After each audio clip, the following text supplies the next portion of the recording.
Hello दोस्तों, स्वागत है आप सभी का समसामयिक घटना चक्र के इस ऑनलाइन प्लेटफॉर्म पर। मैं मोहित यादव आप सभी के बीच हाजिर हूँ। आज अपने इस वीडियो में हम लोग बात करेंगे उत्तर प्रदेश करंट अफेयर। और ये उत्तर प्रदेश करंट अफेयर जो है ये दिसंबर 2024 का है। और दिसंबर 2024 जैसे यूपी पीसीएस की परीक्षा जब हो रही थी, 2024 की प्रीलिम्स परीक्षा हो रही थी, उसके पूर्व हम लोगों ने जनवरी 2024 से लेकर नवंबर 2024 तक के वीडियो कंप्लीट किए थे। ठीक है, अब क्या है कि यूपी पीसीएस आरओ की परीक्षा, यूपी पीसीएस 2025 प्रीलिम्स परीक्षा और साथ ही साथ यूपी पीसीएस 2024 मुख्य परीक्षा जो लगातार आने वाली है, उन्हीं संदर्भों को दृष्टिगत रखते हुए, ध्यान में रखते हुए ये सीरीज फिर से स्टार्ट की जा रही है। और यहां पर सबसे पहला जो वीडियो आ रहा है ये दिसंबर 2024 का आ रहा है।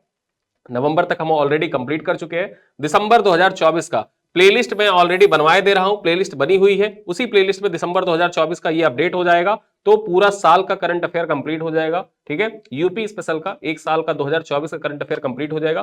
फिर जैसे ही हम लोग फिर जनवरी महीने का कंप्लीट करेंगे तो एक नई प्लेलिस्ट में बनवा दूंगा, और वहां पर जनवरी 2025 से लेकर फिर जैसे जैसे मंथ आगे बढ़ते जाएंगे complete Uttar Pradesh special current affair आपको लगातार मिलते जाएंगे। और हमारा जो अप्रोच होगा इस वीडियो में वो वैसा ही होगा जैसे डेली शाम को 7:30 बजे आपको वीडियो मिलता है। ठीक है, आज शिवरात्रि है, शिवरात्रि के दिन ये आपको वीडियो स्टार्ट किया जा रहा है। करंट अफेयर उत्तर प्रदेश का दिसंबर 2024 का वीडियो यहां पर मिलेगा। और इसमें भी अप्रोच वैसा ही होगा, प्रीलिम्स के फैक्ट और मेंस का डाटा। मेंस में आप कैसे यूज कर सकते हैं चीजों को, कुछ पॉइंट्स ऐसे भी होंगे जो मेंस से रिलेटेड होंगे और डायरेक्टली मेंस में पूछे जा सकते हैं, उनको भी यहां पर डिस्कस करेंगे। प्रीलिम्स के लिए इंपॉर्टेंट फैक्ट जो है, फैक्चुअल चीजें हैं, उनको भी यहां पर कोट करेंगे। और साथ ही साथ ये वीडियो आपके आरओ की परीक्षा के लिए तो बहुत ही महत्वपूर्ण है, साथ ही साथ मुख्य परीक्षा के लिए इंपॉर्टेंट है। और यूपी पीसीएस प्रीलिम्स परीक्षा जो अक्टूबर 2025 में संभावित है उसके लिए इंपॉर्टेंट हो जाता है। तो लगातार जब आप हर महीने के एंड में कंप्लीट करते चलेंगे मंथली करंट अफेयर, तो लास्ट में आपके सर पर बर्डन नहीं रहेगा कि बहुत चीजें कंप्लीट करनी है। तो इसी वजह से जब जब वीडियो आते जाए साथ साथ में चीजों को फॉलो करते रहिए। जैसा पहले आपने प्यार दिया था वैसा ही प्यार इस वीडियो को लगातार देते रहिएगा, उम्मीद है आपसे। चलिए स्टार्ट करते हैं। दिसंबर 2024 के जो महत्वपूर्ण खबरें रही आपके परीक्षा के दृष्टिकोण से पत्र पत्रिकाओं में, उन पर चर्चा करेंगे। बेसिकली यहां पर जो खबरें हैं वो न्यूज़पेपर पर आधारित खबरें हैं। ठीक है, न्यूज़पेपर और विभिन्न वेबसाइटों पर आधारित जो गवर्नमेंट की वेबसाइट है उत्तर प्रदेश की, वहां से ली गई खबरों को यहां पर समाहित किया गया है। चलिए बात करें यहां पर अंतरराष्ट्रीय आलू केंद्र की क्षेत्रीय शाखा का। यहां पर क्षेत्रीय शाखा खोली जाएगी उत्तर प्रदेश में, उससे संबंधित पॉइंट है। क्या पॉइंट है, चर्चा कर लेते हैं। पेरू के लीमा में स्थित अंतरराष्ट्रीय आलू केंद्र द्वारा आगरा में 10 हेक्टेयर के क्षेत्र में 120 करोड़ के निवेश के साथ अपनी एक शाखा खोल की स्थापना की जाएगी। ठीक है, यानी कि जो लीमा पेरू में अवस्थित अंतरराष्ट्रीय आलू केंद्र है वहां के द्वारा, मतलब उसके द्वारा 10 हेक्टेयर क्षेत्र में, ठीक है, आगरा के अंदर 10 हेक्टेयर क्षेत्र में 120 करोड़ की लागत से एक शाखा स्थापित की जाएगी। और ये क्षेत्रीय शाखा होगी अंतरराष्ट्रीय आलू केंद्र की। ठीक है, अंतरराष्ट्रीय आलू केंद्र कहां पर, पेरू लीमा में अवस्थित है, और उसी की क्षेत्रीय शाखा कहां पर खोली जाएगी, उत्तर प्रदेश के आगरा में 10 हेक्टेयर में खोला जाएगा।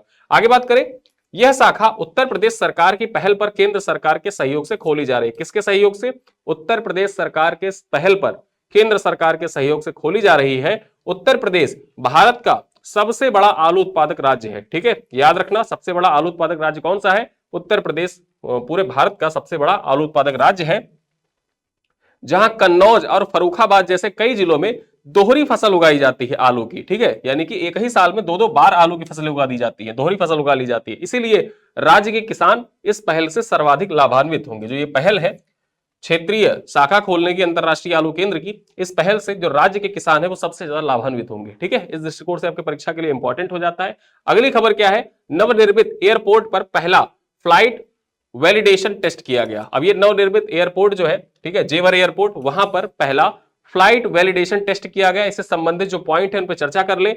9 दिसंबर 2024 को नोएडा इंटरनेशनल एयरपोर्ट पर पहली वैलिडेशन फ्लाइट सफलतापूर्वक उतारी गई, जो ऑपरेशनल प्रिपेयर्डनेस की दिशा में इसकी यात्रा के लिए एक महत्वपूर्ण उपलब्धि साबित होगी। ठीक है, आगे बात करें, दिल्ली के इंदिरा गांधी इंटरनेशनल एयरपोर्ट से एक एयरबस A320 विमान जो था ये कहां से उड़ा, ये दिल्ली के इंदिरा गांधी इंटरनेशनल एयरपोर्ट से उड़ा। और यहां पर एयरबस का जो विमान था ये आकर नोएडा इंटरनेशनल एयरपोर्ट पर लैंड किया। ठीक है, जिसे जेवर एयरपोर्ट के नाम से भी जाना जाता है। तो जो टेस्ट हुआ था फ्लाइट वैलिडेशन टेस्ट, उसमें कौन सा विमान यूज किया गया था, A320 20 विमान का यूज किया गया था। और ये कहां से उड़ान भरी थी इसने? इंदिरा गांधी इंटरनेशनल एयरपोर्ट से उड़ान भरी थी। और इसी प्रकार देखा जाए इसके कारण 9 दिसंबर 2024 को, कब? 9 दिसंबर 2024 को ये पहला फ्लाइट वैलिडेशन टेस्ट जो था वो सक्सेसफुली कंप्लीट माना गया था। ठीक है, चलो अगली खबर देखें। अगली खबर है आयुष्मान वय वंदना कार्ड योजना। ठीक है, आयुष्मान वय वंदना कार्ड योजना की शुरुआत। अब इससे संबंधित जो पॉइंट है आइए चर्चा कर लेते हैं।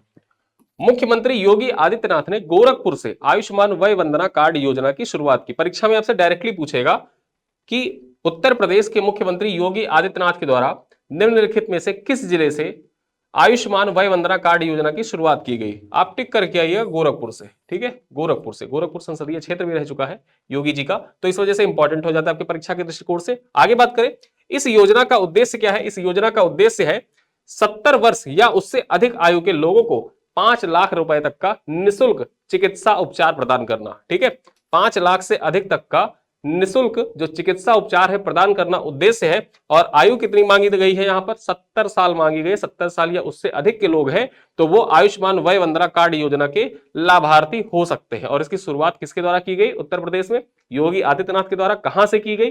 गोरखपुर से की गई है।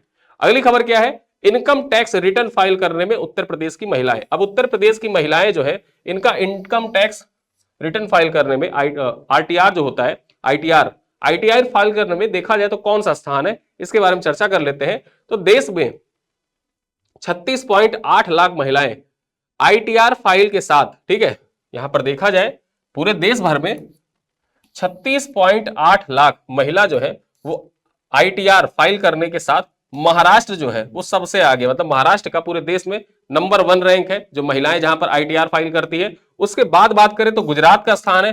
गुजरात में लगभग 22.5 लाख महिलाएं ऐसी हैं जो आईटीआर फाइल करती हैं। ठीक है, और वहीं उत्तर प्रदेश की बात कर लें तो उत्तर प्रदेश में 20.4 लाख महिलाएं ऐसी हैं जो आईटीआर फाइल करती हैं। ठीक है, तो यहां पर देखा जाए इनकम टैक्स फाइल करने वाली महिलाओं के बारे में बात कर लें तो पूरे भारत में महाराष्ट्र की महिलाएं सबसे आगे है। ठीक है, इनकम टैक्स जमा करने में। उसके बाद देखा जाए इनकम टैक्स रिटर्न फाइल करने में गुजरात की महिलाएं जो है वो दूसरे स्थान पर है। कितनी महिलाएं जमा करती हैं? लगभग 22.5 लाख महिलाएं ऐसी हैं गुजरात की जो आईटीआर जमा करती है, इनकम टैक्स रिटर्न फाइल करती हैं। उत्तर प्रदेश की महिलाएं तीसरे स्थान पर है। 20.4 लाख महिलाएं ऐसी हैं जो इनकम टैक्स रिटर्न फाइल करती हैं उत्तर प्रदेश से। तो ये आपके परीक्षा के दृष्टिकोण से इंपॉर्टेंट है। ठीक है, परीक्षा में डायरेक्टली फैक्चुअल पूछा जा सकता है प्रीलिम्स परीक्षा में, इस वजह से याद रखिएगा। और ये आंकड़ा कब आया था? ये दिसंबर 2024 का आंकड़ा है। ठीक है, चलो अगली खबर देखें। उत्तर प्रदेश में सर्वाधिक बच्चे आउट ऑफ स्कूल रिपोर्ट, जो शिक्षा मंत्रालय की रिपोर्ट है, केंद्रीय शिक्षा मंत्रालय की, तो केंद्रीय शिक्षा मंत्रालय की एक रिपोर्ट के अनुसार कहा गया कि उत्तर प्रदेश में सर्वाधिक बच्चे जो है वो आउट ऑफ स्कूल है। ठीक है, इसके बारे में बात कर ले तो केंद्रीय शिक्षा मंत्रालय के अनुसार शैक्षणिक वर्ष 2024-25 के लिए भारत भर में 1.1 मिलियन से अधिक बच्चों की पहचान आउट ऑफ स्कूल बच्चों के रूप में की गई है। ठीक है, लगभग बात की जाए शिक्षा के क्षेत्र में, और इन चीजों को आप कोट कर सकते हैं अपने मुख्य परीक्षा में। ठीक है, जब भी शिक्षा से संबंधित कोई क्वेश्चन आपसे पूछा जा रहा है, सामाजिक न्याय से रिलेटेड जो टॉपिक होते हैं, ठीक है, सामाजिक न्याय में पूछा जा रहा है या फिर भारतीय समाज में पूछा जा रहा है शिक्षा से संबंधित पॉइंट, वहां पर आप इसको लिख सकते हैं मेंस में कि केंद्रीय शिक्षा मंत्रालय के अनुसार शैक्षणिक वर्ष 2024-25 के लिए भारत भर में 1.1 मिलियन, ठीक है, 1.1 मिलियन से अधिक बच्चे ऐसे हैं जिनकी पहचान आउट ऑफ स्कूल के रूप में की गई है। आगे बात करें उत्तर प्रदेश, झारखंड और असम में कुल यहां पर देखा जाए तो 11,70,000, ठीक है, कितना? 11,70,404 बच्चों में से उच्च संख्या दर्ज की गई है जो आउट ऑफ स्कूल है। ठीक है, अब इन्हीं 3 राज्यों में यानी कि उत्तर प्रदेश में, झारखंड में और असम में लगभग 11,70,000 बच्चे ऐसे हैं जो आउट ऑफ स्कूल है। उत्तर प्रदेश में सर्वाधिक है संख्या आउट ऑफ स्कूल की। आउट ऑफ स्कूल की जो संख्या है वो सर्वाधिक कहां पर है? वो सर्वाधिक है उत्तर प्रदेश में। सबसे अधिक कितना? 7,84,228 बच्चे ऐसे हैं जो आउट ऑफ स्कूल बच्चे हैं, मतलब स्कूल से बाहर निकल चुके हैं, स्कूल छोड़ चुके हैं। ठीक है, आगे बात करें इसके बाद झारखंड का स्थान है। झारखंड में कितना? झारखंड की बात कर ले तो 65,070 बच्चे हैं और असम का तीसरा स्थान है, 63,848 बच्चे ऐसे हैं जो आउट ऑफ स्कूल है। तो ये है शिक्षा मंत्रालय की एक रिपोर्ट आई थी दिसंबर 2024 में। उस रिपोर्ट में जो इंपॉर्टेंट डाटा दिए हुए थे वो आपकी परीक्षा के लिए इंपॉर्टेंट था कि आउट ऑफ स्कूल के रूप में नाम मतलब चिन्हित किए गए कितने बच्चे, और आउट ऑफ स्कूल के रूप में जो बच्चे चिन्हित किए गए उसमें उत्तर प्रदेश के बच्चे सर्वाधिक हैं, लगभग 7,84,228 बच्चे ऐसे हैं जो आउट ऑफ स्कूल के रूप में चिन्हित किए गए, किसके द्वारा, केंद्रीय शिक्षा मंत्रालय के द्वारा। ठीक है, और ये 2024-25 सत्र के लिए है।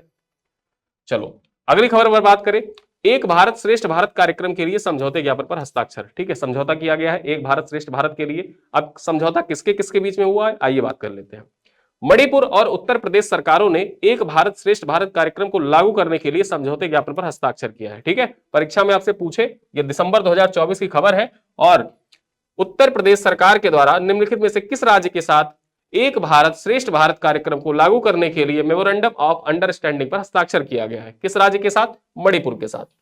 और ये क्वेश्चन आपके परीक्षा के लिए मोस्ट इंपॉर्टेंट है। ठीक है,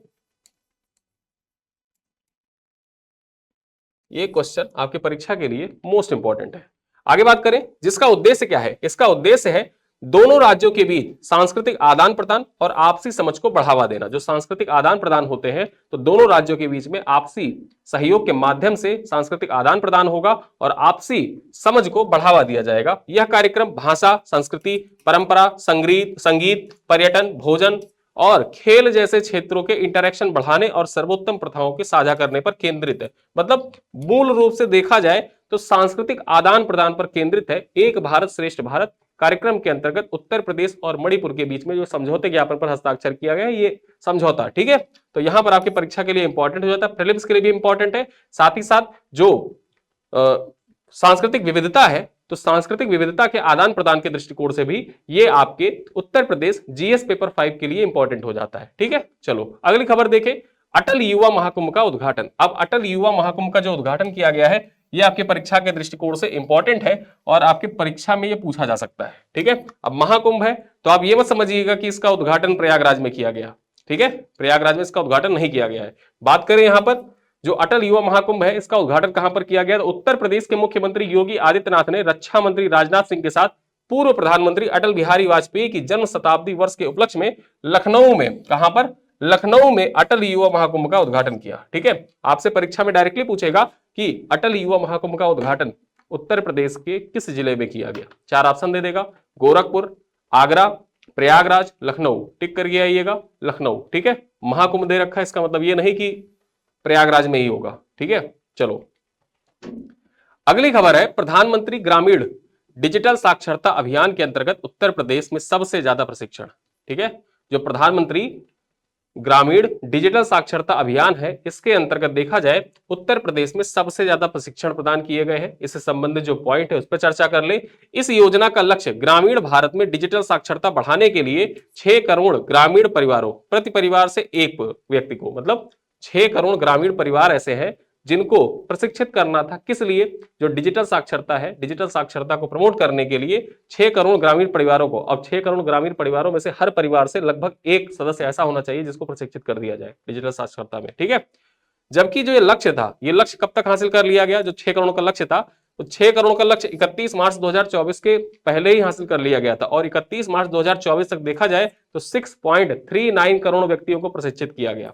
ठीक है, जो ग्रामीण डिजिटल साक्षरता अभियान था, प्रधानमंत्री ग्रामीण डिजिटल साक्षरता अभियान, इसका लक्ष्य निर्धारित किया गया था कि 6 करोड़ ग्रामीण परिवारों को प्रशिक्षित किया जाए। लेकिन उसमें हुआ क्या कि 31 मार्च 2024 तक ही 6.39 करोड़ लोगों को प्रशिक्षित कर दिया गया। सबसे अधिक प्रशिक्षण कहां पर हुआ है, जो सबसे अधिक प्रशिक्षित है वो कहां पर है, उत्तर प्रदेश में है। उत्तर प्रदेश में कितना, लगभग 1.45 करोड़, 1.45 करोड़ ऐसे परिवार हैं जिनको प्रशिक्षित कर दिया गया है। और ये परिवार का मतलब यहां पर है कि एक परिवार से लगभग एक सदस्य को प्रशिक्षित कर दिया गया है। बिहार की बात करें तो यहां पर बिहार की बात करें तो 74.12 लाख परिवार, मतलब 12 लाख लोगों को प्रशिक्षित किया गया। और महाराष्ट्र की बात करें, महाराष्ट्र का तीसरा स्थान है, 53.23 लाख लोगों को यहां पर प्रशिक्षित किया गया। ठीक है, तो ये आपके परीक्षा के लिए डाटा इंपॉर्टेंट है। प्रधानमंत्री ग्रामीण डिजिटल साक्षरता अभियान के अंतर्गत उत्तर प्रदेश से सबसे ज्यादा प्रशिक्षण प्राप्त करने वाले लोगों को शामिल किया गया है और ये आपके मुख्य परीक्षा के लिए भी इंपॉर्टेंट हो जाता है। ग्रामीण साक्षरता या ग्रामीण जो ग्रामीण अर्थव्यवस्था या अवसंरचना है, ग्रामीण अवसंरचना विकास में देखा जाए तो जब भी आपसे परीक्षा में, मुख्य परीक्षा में ग्रामीण अवसंरचना विकास से संबंधित क्वेश्चन आता है और वहां पर जब आप कनेक्टिविटी से संबंधित क्वेश्चन लिख रहे हैं तो डिजिटल कनेक्टिविटी भी इंपॉर्टेंट होती है। और जब डिजिटल कनेक्टिविटी आई तो वहां पर आपको प्रधानमंत्री ग्रामीण साक्षरता अभियान को मेंशन करना होगा और इस चीज को लिखना होगा कि लक्ष्य कितना था, लगभग 6 करोड़ परिवारों को प्रशिक्षित करना था डिजिटल साक्षरता के लिए। और डिजिटल साक्षरता के लिए जो लक्ष्य था वो हासिल कर लिया गया 31 मार्च 2024 तक, जिसमें देखा जाए तो सबसे ज्यादा प्रशिक्षण उत्तर प्रदेश में प्रदान किए गए, उसके बाद बिहार का स्थान आता है और उसके बाद आता है महाराष्ट्र का स्थान। और ये पॉइंट आपके जो इंपॉर्टेंट है, ये पॉइंट आपके जीएस पेपर 6 के लिए भी इंपॉर्टेंट है। ठीक है, जीएस 3 में भी इसको आप मेंशन कर सकते हैं और जीएस पेपर 6 में भी मेंशन कर सकते हैं। दोनों जगह ये अवसंरचना से संबंधित क्वेश्चन आपके दोनों पेपर में पूछे जा सकते हैं। ग्रामीण अवसंरचना से संबंधित क्वेश्चन जीएस पेपर 3 में भी आ सकता है और जीएस पेपर 6 में भी आ सकता है। चलो अगली खबर देखें, वित्त वर्ष। ठीक है, वित्त वर्ष 2023-24 के 2022-23 के लिए, ठीक है, यहां पर आगे पीछे हो गया है, वित्त वर्ष, ठीक है, वित्त वर्ष 2022-23 के जिलावार जीडीपी रैंकिंग जारी की गई। बात करें यहां पर तो नियोजन विभाग ने वित्तीय वर्ष के लिए 2022-23 के जिलेवार जीडीपी रिपोर्ट तैयार किया है। और बात करें यहां पर जीडीपी रैंकिंग में, तो जीडीपी रैंकिंग में इस बार भी गौतम बुद्ध नगर जो है वो शीर्ष पर है। जो उत्तर प्रदेश में विभिन्न जिलों की जिलेवार जीडीपी रैंकिंग जारी की गई, उस जिलेवार जीडीपी रैंकिंग में अगर जो देखा जाए तो जो गौतम बुद्ध नगर है, गौतम बुद्ध नगर एक बार फिर से शीर्ष स्थान पर है। वहीं राजधानी लखनऊ की बात कर ली जाए तो राजधानी लखनऊ जो है इसका कौन सा स्थान है, राजधानी लखनऊ का दूसरा स्थान है। और तीसरा स्थान किसका हो जाता है, गाजियाबाद का। गाजियाबाद कौन से स्थान पर है, गाजियाबाद तीसरे स्थान पर है। ठीक है, आगे बात करें, अगर हम पिछड़े माने जाने वाले जिलों में महोबा, अमेठी, हमीरपुर, श्रावस्ती व देवरिया की जीडीपी में सर्वाधिक उछाल भी दर्ज की गई है। जो पिछड़े माने जाने वाले जिले हैं, जैसे कौन कौन से जिले, महोबा हो गया, अमेठी हो गया, हमीरपुर हो गया, श्रावस्ती हो गया, देवरिया हो गया, ये सब जिले ऐसे हैं जिनको पिछड़ा जिला माना जाता है, आकांक्षी जिला माना जाता है। ठीक है, और उन जिलों में देखा जाए तो जो जीडीपी वृद्धि है, जीडीपी वृद्धि में उछाल दर्ज की गई है।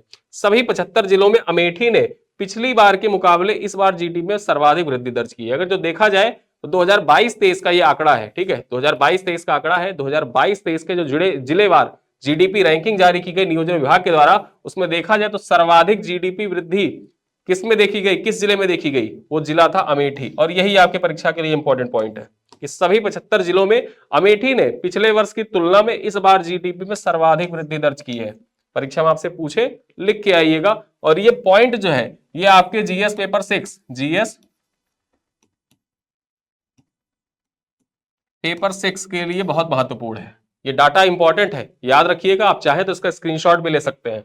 चलो आगे बात करें, अमेठी की वृद्धि दर कितनी रही, अमेठी की वृद्धि दर जो है वो 13.2 व हमीरपुर की वृद्धि दर 13% रही। इसके बाद श्रावस्ती और देवरिया की जीडीपी वृद्धि दर की बात कर ले तो श्रावस्ती की जो जीडीपी वृद्धि दर वो कितनी रही, 12.9 रही। और देवरिया की जीडीपी वृद्धि दर कितनी रही, ठीक है, तो यहां पर जिलेवार जो जीडीपी वृद्धि दर रही 12.8 रही। और ये जो पिछड़े जिले हैं, पिछड़े जिलों की बात की जा रही है यहाँ पर।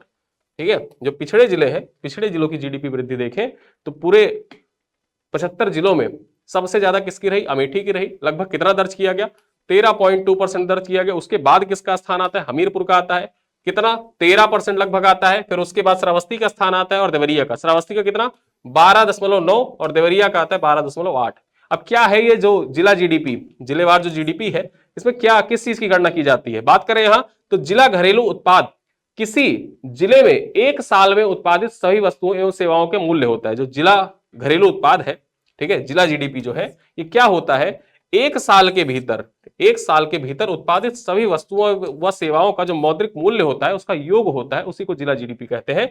जिला सकल घरेलू उत्पाद से उस जिले के आर्थिक परिदृश्य व निवेश प्रोत्साहन का आकलन किया जाता है। ठीक है, जो जिला सकल घरेलू उत्पाद है, जिला जीडीपी है, इसी के माध्यम से उस जिले का जो आर्थिक परिदृश्य है और साथ ही साथ जो निवेश प्रोत्साहन का आकलन किया जाता है, किस प्रकार से वहां निवेश हो रहा है, वहां का आर्थिक परिदृश्य कैसा है, इन सारी चीजों का आकलन किससे पता चलता है, जो जिलेवार जीडीपी होती है उसी से पता चलता है। चलो अगली खबर देखें, उत्तर प्रदेश में महाकुंभ मेला जिला घोषित कर दिया गया, दिसंबर में किया गया था, इसी वजह से ये पॉइंट यहां पर लगाया गया है। ऑलरेडी महाकुंभ के ऊपर एक वीडियो आ चुका है जिसमें डिटेल में महाकुंभ के बारे में सारी चीजें बता दी गई हैं। ठीक है, लेकिन दिसंबर की खबर है तो इस वजह से इसको हम यहां पे कवर जरूर करेंगे। उत्तर प्रदेश सरकार ने महाकुंभ मेला क्षेत्र को अलग जिला घोषित किया गया है। ठीक है, उत्तर प्रदेश सरकार के द्वारा जो महाकुंभ मेला क्षेत्र था, महाकुंभ मेला क्षेत्र, इसको एक अलग जिला घोषित किया गया, जिसके अंतर्गत संगम क्षेत्र के 4 तहसीलें, कितनी तहसीलें, 4 तहसीलें और 67 क्षेत्रों को समाहित किया गया। और इस प्रकार देखा जाए ये यूपी का 76वां जिला, सॉरी 1 मिनट रुकिए, यूपी का 76वां जिला। और इस बार मैं आपको बता दूं, जो महाकुंभ है ना, महाकुंभ,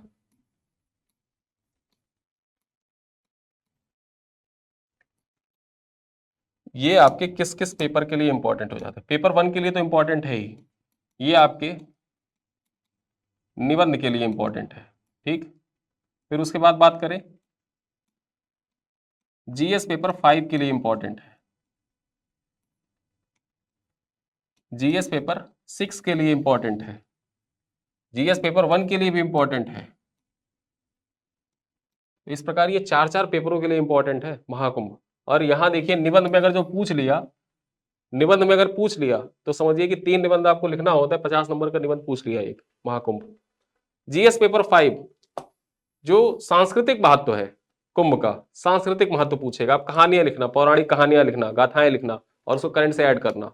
जीएस पेपर 6 में क्या पूछेगा, आर्थिक महत्व क्या कुंभ का, जो कुंभ आयोजित किया गया, नफा नुकसान कितना हुआ, क्या फायदा हुआ, कितना इन्वेस्टमेंट किया गया, कैसे कैसे इन्वेस्टमेंट किया गया, कहाँ इन्वेस्टमेंट हुआ, आर्थिक लाभ क्या हुआ, रोजगार के अवसर कितने उपलब्ध हुए लोगों को, इन सब परिदृश्य से आपको मेंशन करना होगा।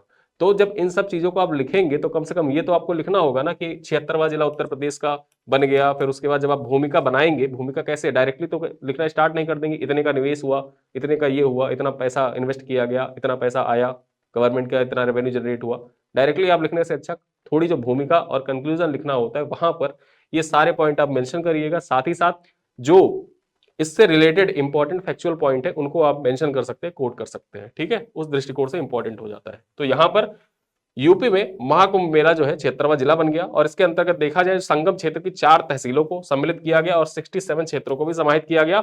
महाकुंभ 2025 की तैयारियों को सुचारू बनाने के लिए इस अस्थायी जनपद को 31 मार्च 2025 तक के लिए मंजूरी प्रदान की गई। जो जिला है, ठीक है, अस्थायी जिला 76वां जिला, ये कब तक रहेगा, कब तक रहेगा ये, तो 31 मार्च तक रहेगा। आज 26 मार्च है, 26 फरवरी है और ये देखा जाए 31 मार्च तक ये रहेगा। ठीक है, 26 फरवरी है और 31 मार्च तक ये अस्थायी जिले के रूप में कार्य करता रहेगा। आगे बात करें, नए जिले के गठन के बाद प्रयागराज मंडल में 5 जिले, कौन कौन से जिले हो गए, प्रयागराज, प्रतापगढ़, कौशाम्बी, फतेहपुर, महाकुंभ मेला जिला हो गया। ठीक है, 5 जिले हो गए हैं, पहले चार ही थे, प्रयागराज, प्रतापगढ़, कौशाम्बी और फतेहपुर था। अब 5वां कौन सा हो गया है, महाकुंभ मेला जिला भी हो गया है। ठीक है, आगे बात करें, उत्तर प्रदेश में जिलों की संख्या 75 से बढ़कर 76 हो गई है। महाकुंभ मेला 2025 का उद्घाटन कब किया गया, 13 दिसंबर 2024 को इसका उद्घाटन किया गया। ठीक है, नरेंद्र मोदी के द्वारा किया गया। इसकी अवधि कब से कब तक है, तो 13 जनवरी 2025 से प्रारंभ हुआ है, पौष पूर्णिमा, और ये 26 फरवरी 2025 यानी कि आज माघ शिवरात्रि के दिन समाप्त हो रहा है। ठीक है, यहां पर देखा जाए जो माघ शिवरात्रि, ठीक है, 13 जनवरी 2025 पौष पूर्णिमा से स्टार्ट हुआ और ये 26 फरवरी 2025 को यानी कि आज समाप्त हो रहा है। चलो आगे बात करें, प्रयागराज में पीएम मोदी द्वारा 167 विकास परियोजनाओं का लोकार्पण भी किया गया। ठीक है, जो 13 दिसंबर को उद्घाटन किया गया पीएम मोदी के द्वारा, उसी दौरान देखा जाए तो यहां पर 167 विकास परियोजनाओं का लोकार्पण किया गया। इन परियोजनाओं की लागत कितनी है, 5,500 करोड़ रुपए, 5,500 करोड़ रुपए की लगभग 167 विकास परियोजनाओं का उद्घाटन किया गया। और इन चीजों को आपको अपने आंसर में लिखना होगा। ठीक है, इसका उद्घाटन 13 दिसंबर 2024 को प्रयागराज उत्तर प्रदेश में प्रधानमंत्री नरेंद्र मोदी के द्वारा किया गया था। इसका मुख्य उद्देश्य क्या है, तो इसका मुख्य उद्देश्य है महाकुंभ 2025 के लिए इंफ्रास्ट्रक्चर, कनेक्टिविटी और सार्वजनिक सुविधाओं को बेहतर बनाना। और ये पॉइंट आप लिख के आइएगा एग्जाम में। ठीक है, जो इन्वेस्टमेंट किया गया, कितना इन्वेस्टमेंट किया गया, परियोजनाओं की जो लागत थी, परियोजनाओं की लागत कितनी थी, 5,500 करोड़ रुपए की लागत की परियोजनाओं का विकास किया गया। और उद्देश्य क्या था, इंफ्रास्ट्रक्चर, कनेक्टिविटी और सार्वजनिक सुविधाओं को बेहतर बनाने के उद्देश्य से इन परियोजनाओं को लोकार्पित किया गया। आगे बात कर ले, इन परियोजनाओं में प्रमुख मंदिर कॉरिडोर परियोजनाओं का उद्घाटन भी शामिल था। ठीक है, और ये पॉइंट आपको जब सांस्कृतिक विकास आप लिखेंगे जीएस पेपर 5, वहां पर आप इसको मेंशन करिएगा। कौन कौन से मंदिर विकास परियोजनाएं प्रयागराज में, प्रयागराज का सांस्कृतिक महत्व जीएस पेपर 5 में अगर आपसे पूछ लेता है तो आप वहां को करंट से रिलेट करते हुए इस पॉइंट को लिख कर आइएगा और इस पॉइंट के अंतर्गत इन परियोजनाओं में प्रमुख मंदिर कॉरिडोर परियोजनाओं का उद्घाटन भी शामिल है। और कौन कौन से मंदिर कॉरिडोर परियोजना?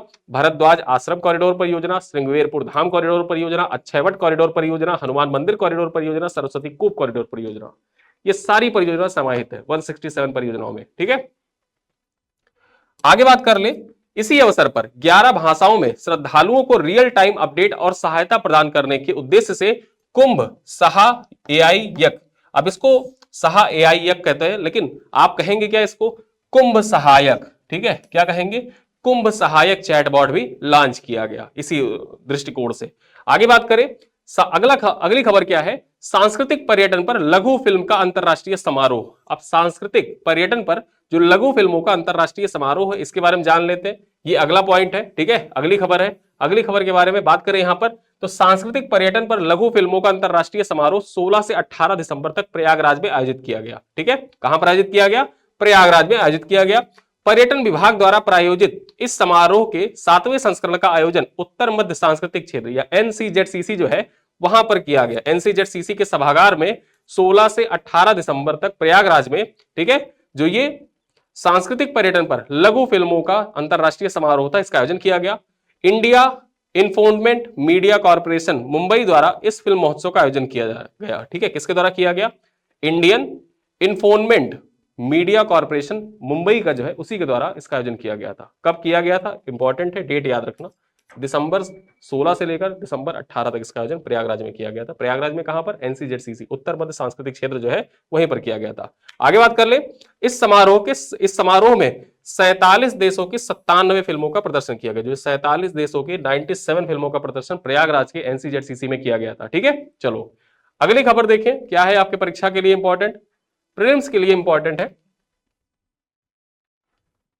मेजर ध्यानचंद्र खेल विश्वविद्यालय के पहले कुलपति। अब मेजर ध्यानचंद्र खेल विश्वविद्यालय के पहले कुलपति कौन होंगे? इनके बारे में लिखा हुआ है, भारतीय सेना में 34 वर्ष से अधिक सेवाएं दे चुके सेवानिवृत्त मेजर जनरल दीप अहलावत। क्या नाम है इनका?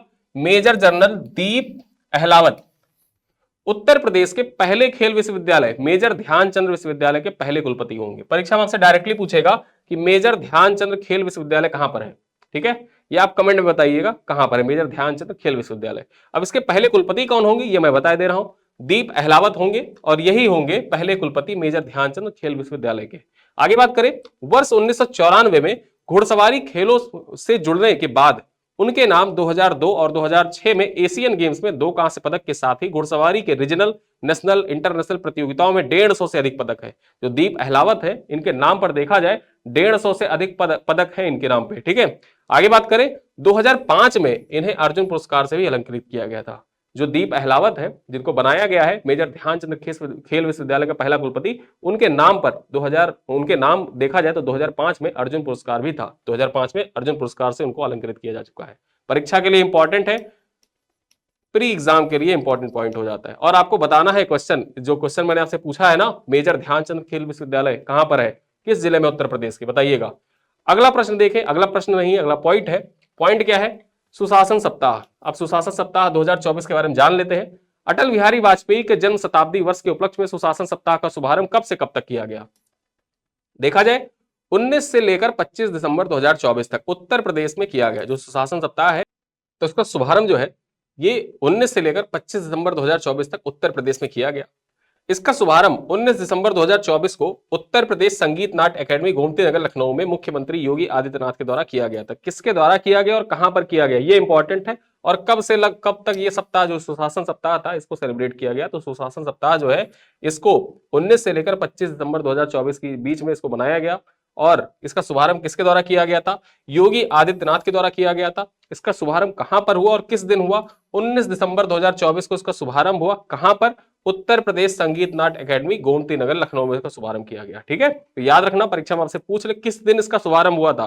25 दिसंबर को शुभारंभ नहीं हुआ था, ये दिमाग में बैठा लेना अपने। ठीक है, सुशासन दिवस मनाया जाता है जो 25 दिसंबर का दिन होता है। ठीक,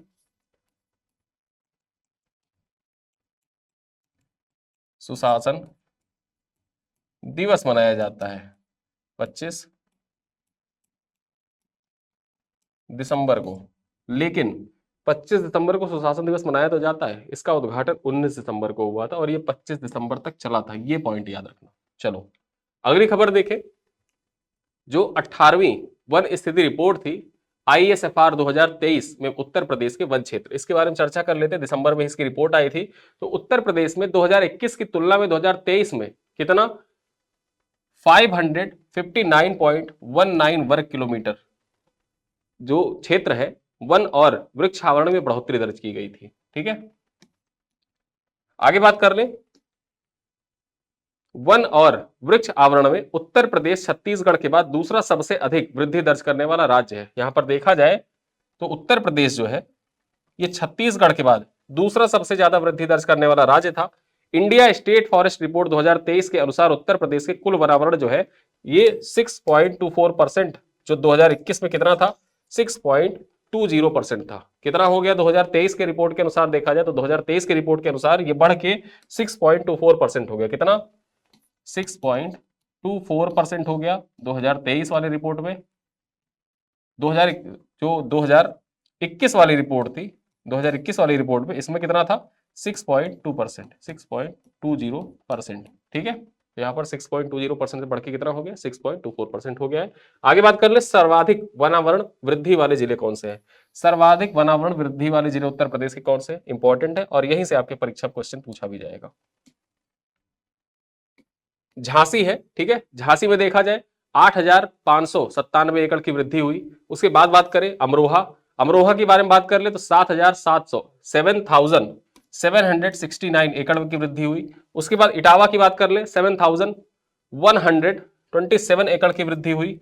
कानपुर नगर की बात कर ले तो यहां पर 6,249 एकड़ की वृद्धि दर्ज की गई। सबसे पूछेगा आपसे परीक्षा में क्या पूछेगा, ये कि सबसे ज्यादा वृद्धि किस जिले में दर्ज की गई, झांसी में दर्ज की गई। दूसरे नंबर वाला भी याद रख सकते हैं अमरोहा में, तीसरे पे इटावा और कानपुर। अब देखिए क्रोनोलॉजिकल ऑर्डर में पूछा जा रहा है क्वेश्चन आपसे, पहले तो ऐसे पूछ लेता था कि सबसे ज्यादा कहां पर वृद्धि हुई, अब क्या क्रोनोलॉजिकल ऑर्डर में सेट करने के लिए, तो इस वजह से ये ऑर्डर दे रखा है। और 4 ही आपसे क्रोनोलॉजिकल ऑर्डर में कितना पूछेगा 4 पूछेगा, तो इसी वजह से यहाँ पे 4 के बारे में लिखा भी है। ठीक है, 4 के बारे में इसी वजह से लिखा भी है, पहला दूसरा तीसरा चौथा, क्रोनोलॉजिकल ऑर्डर में याद कर लेना और इसी चीज को क्रोनोलॉजिकल ऑर्डर में सेट कर देना। सर्वाधिक कमी कहां पर देखी गई, सबसे ज्यादा कमी देखी गई लखीमपुर खीरी में। कितना 27 वर्ग किलोमीटर की कमी यहां पर दर्ज की गई। लखीमपुर खीरी जो है यहां पर 27 वर्ग किलोमीटर की कमी दर्ज की गई 2021 की तुलना में 2023 का जो रिपोर्ट आया उसमें। आगे बात करें वनावरण और वृक्षावरण की स्थिति 2023, जो वनावरण और वृक्षावरण की स्थिति 2023 है इसके बारे में चर्चा कर ले तो अति सघन वन कितने हैं। अति सघन वन की बारे में बात कर ले तो उत्तर प्रदेश में जो अति सघन वन है वो 2688.73 वर्ग किलोमीटर है। मध्यम सघन वन कितने हैं, मध्यम सघन वन की बात कर ले तो 4001.41 वर्ग किलोमीटर है। खुला वन कितना है 8355.66 वर्ग किलोमीटर है। कुल वनावरण की बात कर ले तो उत्तर प्रदेश में कुल वनावरण, और ये पॉइंट आपके परीक्षा में पूछे जाते हैं, ये तीनों पॉइंट रट के रखिएगा, स्क्रीनशॉट ले लीजिए, आपके परीक्षा में ये पॉइंट पूछे जाते हैं।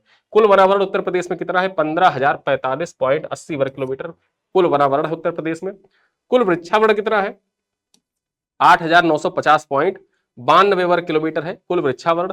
अब कुल वनावरण और वृक्षावरण जब इन दोनों को टोटल कर देंगे वनावरण और वृक्षावरण को, तो टोटल वनावरण और वृक्षावरण कितना है 23,996.72 वर्ग किलोमीटर। उत्तर प्रदेश में कुल वनावरण और वृक्षावरण कितना है, तो उत्तर प्रदेश का जो कुल क्षेत्रफल है उस कुल क्षेत्रफल का 23,996.72 वर्ग किलोमीटर क्षेत्र ऐसा है जिसके अंतर्गत वनावरण और वृक्षावरण आता है, और ये उत्तर प्रदेश के कुल एरिया का आता है। ठीक है, यहां पर ये पॉइंट याद रखना। अगली खबर क्या है, राजा महेंद्र प्रताप की 138वीं जयंती। अब राजा महेंद्र प्रताप जो है ये आपके जीएस पेपर 5 के लिए इंपॉर्टेंट हो जाते हैं। ठीक है, UP PCS GS paper 5, GS paper 5 के लिए इंपॉर्टेंट है। ठीक है, पेपर 5 में जैसे इस बार बाबा रामचंद्र के बारे में पूछ लिया, वैसे ही जो एक टॉपिक मेंशन कर रखा है उत्तर प्रदेश के महान व्यक्तित्व, जो भी व्यक्तित्व है उत्तर प्रदेश की फेमस पर्सनालिटी है उनसे मेंस में क्वेश्चन पूछा जाएगा, हर साल पूछा जाएगा। तो दिसंबर में 1 दिसंबर को जो राजा महेंद्र प्रताप है इनकी जयंती सेलिब्रेट की गई, तो राजा महेंद्र प्रताप से रिलेटेड जो भी पॉइंट हो सकते हैं उन पर हम इस वीडियो में चर्चा कर लेंगे, जिससे होगा क्या कि मेंस में अगर ये क्वेश्चन आ जाता है तो कम से कम आपके पास इतना आइडिया रहे कि इनके बारे में आप लिख सकें आंसर में। ठीक है, 1 दिसंबर 2024 को देश भर में राजा महेंद्र प्रताप जी की 138वीं जयंती मनाई गई। और यहां पर देखा जाए जो उपराष्ट्रपति थे, जो जयंती समारोह था, जयंती समारोह में कौन सम्मिलित हुए थे, यहां पर आप देख सकते हैं। मुख्य अतिथि कौन थे? महामहिम जगदीप धनखड़ थे मुख्य अतिथि के रूप में। ठीक है, तो मुख्य अतिथि के रूप में कौन शामिल हुए थे? जगदीप धनखड़ जी शामिल हुए थे। प्रमुख बिंदुओं पर चर्चा कर लेते हैं, इंपॉर्टेंट पॉइंट जो आपके एग्जाम के लिए इंपॉर्टेंट है, मेंस में आपको इसको मेंशन करना होगा। ठीक है, क्वेश्चन आ जाता है तो लिख लीजिएगा। राजा महेंद्र प्रताप का जन्म 1 दिसंबर 1886 को उत्तर प्रदेश के हाथरस जिले में एक शाही परिवार में हुआ था, पहला पॉइंट। दूसरा है, वो ब्रिटिश भारत में समाज सुधारक तथा एक भारतीय स्वतंत्रता सेनानी, पत्रकार, लेखक, क्रांतिकारी, भारत की अनंतिम सरकार यानी कि प्रोविजनल गवर्नमेंट जो थी, भारत के बाहर प्रोविजनल गवर्नमेंट जो स्टेब्लिश की गई थी, उसके अध्यक्ष थे, जिसने वर्ष 1915 में काबुल में प्रथम विश्व युद्ध के दौरान निर्वासित भारतीय सरकार के रूप में कार्य किया था। ठीक है, 1915 में काबुल में प्रथम विश्व युद्ध के दौरान देखा जाए तो निर्वासित भारतीय सरकार के रूप में जो प्रोविजनल गवर्नमेंट ऑफ इंडिया थी, इसने कार्य किया था। और इसके अध्यक्ष थे कौन? राजा महेंद्र प्रताप। इनका जन्म कब हुआ था? 1 दिसंबर 1886 को हुआ था, यानी कांग्रेस की स्थापना के 1 साल बाद हुआ था। वे मोहम्मडन एंग्लो ओरिएंटल, ठीक है, कॉलेजिएट स्कूल के पूर्व छात्र थे, जिसे अलीगढ़ मुस्लिम यूनिवर्सिटी के नाम से भी जाना जाता है। यानी कि वो एंग्लो ओरिएंटल कॉलेज, जो मोहम्मदन एंग्लो ओरिएंटल कॉलेज था, उसके पूर्व छात्र भी रह चुके थे, जिसको अलीगढ़ मुस्लिम यूनिवर्सिटी के नाम से जाना जाता है। और इनसे संबंधित करंट का भी एक पॉइंट है, उसको भी मैं बताऊंगा, लेकिन उससे पहले कुछ चीजें और जान लेते हैं। उन्हें लोकप्रिय रूप से आर्यन पेशवा कहा जाता था। क्या कहा जाता था? आर्यन पेशवा के नाम से जाना जाता। जो राजा महेंद्र प्रताप थे, इन राजा महेंद्र प्रताप को किस नाम से जाना जाता था? आर्यन पेशवा के नाम से जाना जाता था। ठीक है, आगे बात करें। वर्ष 1932 में उन्हें एन.ए. नीलसन, किसके द्वारा? एन.ए. नीलसन के द्वारा नोबल शांति पुरस्कार के लिए भी नामित किया गया था। ये नोबल शांति पुरस्कार के लिए भी राजा महेंद्र प्रताप नामित हो चुके हैं, और इस वजह से इनका नाम कुछ लोगों को हो सकता है छोटा सा लगता है, उनके बारे में नहीं पढ़ा उतना किताबों में, लेकिन ये आपके जीएस पेपर 5 की परीक्षा के दृष्टिकोण से बहुत ही महत्वपूर्ण नाम है। याद रखिएगा, एग्जाम में आपसे पूछ भी सकता है। नोबल शांति पुरस्कार से उत्तर प्रदेश से ये नामित हुए थे। ठीक है, आगे बात करें। भारत के प्रधानमंत्री ने, अब ये करंट का पॉइंट है, भारत के प्रधानमंत्री ने 14 सितंबर 2021 को अलीगढ़ में राजा महेंद्र प्रताप राज्य विश्वविद्यालय की आधारशिला रखी थी। ठीक है, कहां पर रखी थी? अलीगढ़ में। जो राजा महेंद्र प्रताप थे, इन्हीं के नाम पर राज्य विश्वविद्यालय की आधारशिला किसके द्वारा रखी गई? पीएम मोदी के द्वारा रखी गई थी। तो यहां पर आज अपने इस वीडियो में हमने बात किया दिसंबर 2024 के जो महत्वपूर्ण करंट अफेयर थे उत्तर प्रदेश से रिलेटेड, उन पे चर्चा की। अब कुछ क्वेश्चन मैं आपके लिए छोड़कर जा रहा हूं जो इसी वीडियो पर आधारित है और टेस्ट योर सेल्फ की तरह है, अपने आप को टेस्ट करने के लिए, जिनका उत्तर आप कमेंट बॉक्स में लिख सकते हैं। पहला क्वेश्चन क्या है? सुशासन सप्ताह 2024 का आयोजन किस नेता की जन्म शताब्दी के उपलक्ष्य में किया गया? लाल बहादुर शास्त्री, अटल बिहारी वाजपेयी, डॉक्टर राजेंद्र प्रसाद, सरदार वल्लभ भाई पटेल। क्वेश्चन नंबर 2 है, उत्तर प्रदेश में सुशासन सप्ताह 2024 का शुभारंभ कब और कहां से किया गया? 15 अगस्त 2024 को काशी विश्वनाथ मंदिर से, 19 दिसंबर 2024 को उत्तर प्रदेश संगीत नाट्य अकादमी लखनऊ से, 25 दिसंबर 2024 को अयोध्या से, 26 जनवरी 2024 को लखनऊ विश्वविद्यालय से। क्वेश्चन नंबर 3 है, दिसंबर 2024 में जारी आंकड़ों के अनुसार देश भर में सबसे अधिक महिला आईटीआर फाइलर्स किस राज्य में? सबसे ज्यादा महिला आईटीआर फाइलर किस राज्य में है? उत्तर प्रदेश, गुजरात, महाराष्ट्र या दिल्ली में। क्वेश्चन नंबर 4 कह रहा है, मणिपुर और उत्तर प्रदेश में सरकारों द्वारा एक भारत श्रेष्ठ भारत कार्यक्रम को लागू करने के लिए एक समझौते ज्ञापन पर हस्ताक्षर किया गया। इस संदर्भ में निम्नलिखित कथनों पर विचार करें। पहला कथन है, इस कार्यक्रम का उद्देश्य दोनों राज्यों के बीच सांस्कृतिक आदान प्रदान और आपसी समझ को बढ़ावा देना है। दूसरा है, यह कार्यक्रम केवल पर्यटन और खेल क्षेत्रों में सीमित है। ठीक है, कौन सा कथन सही है? केवल एक सही है, केवल दो सही है, दोनों सही है, या दोनों गलत है? क्वेश्चन नंबर 5 है, उत्तर प्रदेश के पहले खेल विश्वविद्यालय मेजर ध्यानचंद्र खेल विश्वविद्यालय के पहले कुलपति कौन नियुक्त किए गए?